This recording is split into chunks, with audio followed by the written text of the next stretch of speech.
Hey guys, it's Dave again from GuitarBreakdown.com, and today we're going to break down a Michael Landau lick concept. I'm not sure what you want to call it, but it's an idea based on a video that was posted to YouTube recently. I'll put the time code in the video down below. Actually, the time code's kind of not necessary because it's at the very beginning of this video. But it's an arpeggio idea that he does, and it coincides perfectly with a lesson I wanted to do quite a while ago. I've been going through a lot of old REH videos and books, and it was either a Steve Freeman, Steve Trovato, or Don Mock book that had this idea in it. And it's a basic idea. It's just combining arpeggios, but it's a really cool concept, and I wanted to do a lesson on it. I'll actually put the links to those books too, because all those books are great. I don't know which one it's in. I'll try and figure that out, but right now my place looks like Ted Green's house. Like there's manuscript just everywhere, and so I got to try and figure out which book it came from. Anyway, long story short, if you're not familiar with Michael Landau, check him out, YouTube him, Google him. He is one of the most amazing guitar players out there. He is one of the biggest session players. I don't know if he does a lot of sessions now, but in Los Angeles back in the 80s and 90s, between Michael Landau, Michael Thompson, and Steve Lukather, those guys, a few other guys, but those guys were the biggest recording session guys out here. From everything from Michael Jackson, Michael Bolton, all the Michael albums, but Celine Dion, Tony Braxton, just everything, and a lot of rock stuff too. But if you look in the linear notes of most of those recordings back then, you'll see one of those three guys were the session guys. And Michael Landau is, all those guys are amazing, but Michael Landau is kind of like Alan Holdsworth or Sean Lane's status, or if you look at the rock world, like Eddie Van Halen kind of, not Jimi Hendrix because he's kind of legend, but he's up there with the best. Everybody knows who he is and knows what his playing's about. He's got such amazing tone, and his phrasing is unbelievable. So anyway, I'm sure if you're watching this, you kind of know who he is, so I'll try and stop that rant. But I hope you like this lesson. It's a really cool concept, and I'm going to try and actually, I'll show you. I wasn't going to go note for note through this whole thing. Maybe I will real quickly, but I want to get to just that arpeggio section and then show you a few other concepts and how you might be able to use that in your own playing. So I hope you enjoy this, and let's get to the lesson. Thanks. All right, guys, so let's dive right into this lesson. Like I said, I'm going to go through these notes pretty quickly so I can get to that arpeggio section. This is basically over a D major kind of thing. At least I think it is, because at one point he does these chords. He goes...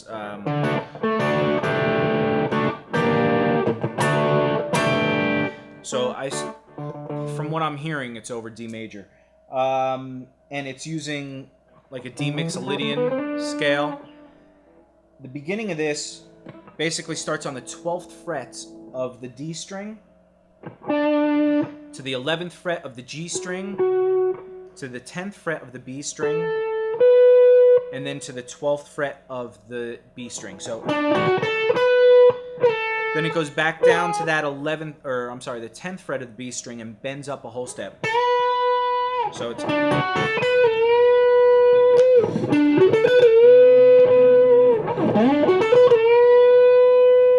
And it just holds that note out, actually. And it may actually bend it up a little more than a whole step to get a little tension in there.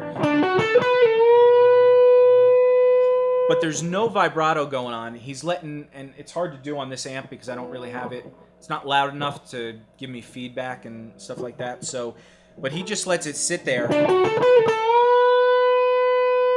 And there's just feedback coming on. Then he bends it down and slides down to the 5th fret of the B string. And now everything that proceeds up until a point is all on the B string. So he does that lick. And actually what that is, to just talk about that real quick, is it's just going up as D major arpeggio. So D, F sharp, A, and then you can think of it as D major 6 arpeggio. So then it goes to the B note. And that's just root 3rd, 5th, major 6th.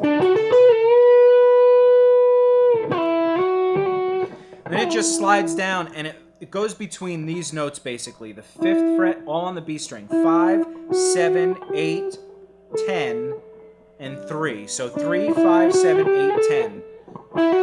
And he does this sliding and trilling. Now he doesn't really pick a lot of the notes, so when he slides down, he doesn't pick that, and he doesn't pick those notes either. Actually, that's where he goes. So he slides down to the 5th fret, slides up to the 7th fret, then he does a trill from the 7 to the 8 back to the 7.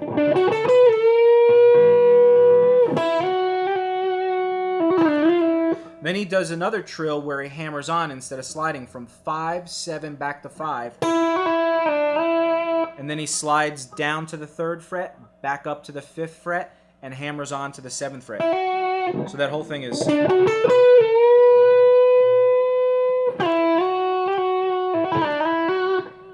Then he hammers on from the 5th fret to the 7th fret, slides up to the 10th fret, then he trills, so 5, 7, slide up to 10, back to 7, then he trills from the 7, 8, 7, and then I think he hammers on and off again from 5, 7, back to 5, slides down to 3, back up to 5, and hammers on the 7 again. So that's...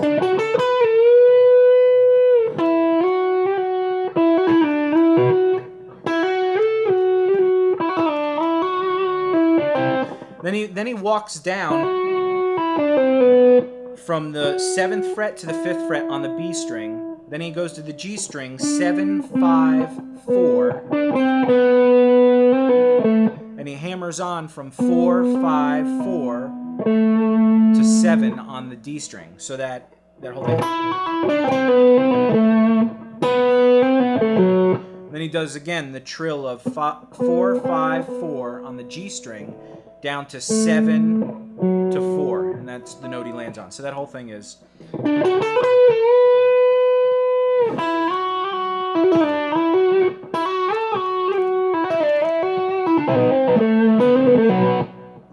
And then he just ends there. And this is where he actually gets into the arpeggio section.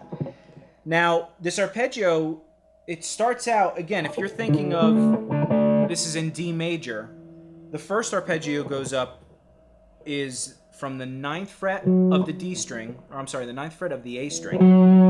Then he bars 7, 7 on the D and G string. So it's...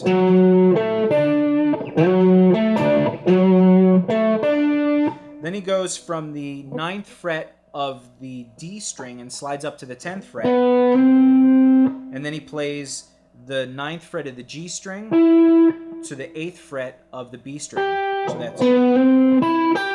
So the first arpeggio is... Then the next arpeggio starts on the 10th fret of the G string, slides up to the 11th fret of the G string, to the 10th fret of the B string, to the 8th fret of the E string. Then he goes up to the 12th fret of the E string. So that's...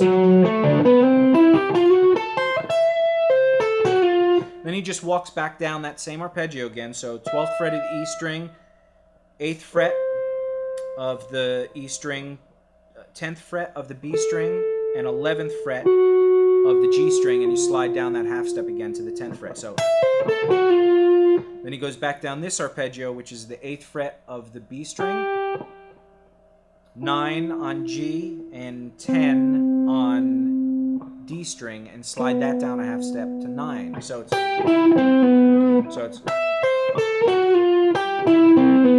then he goes to, and that's the next arpeggio is the 7th fret of the G string, 9th fret of the D string, and the 10th fret of the A string, and you slide that down a half step to the 9th fret of the A string. So that whole thing is...